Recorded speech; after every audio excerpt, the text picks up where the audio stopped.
take a ride, we can take it slow. Your will is my law, I'ma let you be the boss, 'cause I'll go where you go. I'll take you to a place we can see it all. Step off the edge, I can break your fall. Your will is my law, I'ma let you be the boss, 'cause I'll go where you go. When you fall down, I'll get you back up again. The things you try are things that you won't regret. We are kings of the world, and tonight is our playground. We are kings of the world, and anywhere it's homebound. We are kings of the world, and tonight is our playground. We are kings of the world,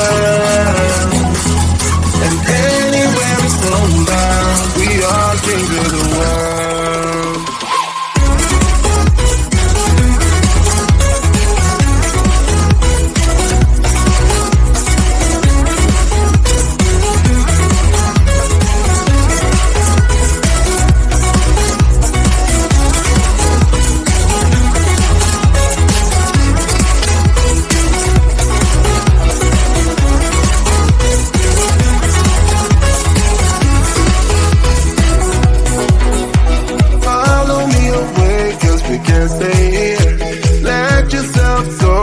Nothing to fear.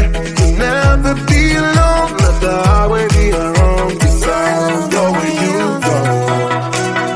When you fall down, I'll get you back up again.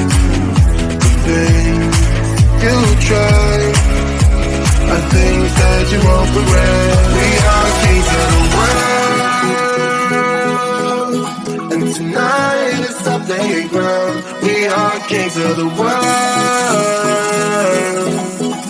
and anywhere it's homebound. We are kings of the world, and tonight is the playground. We are kings of the world.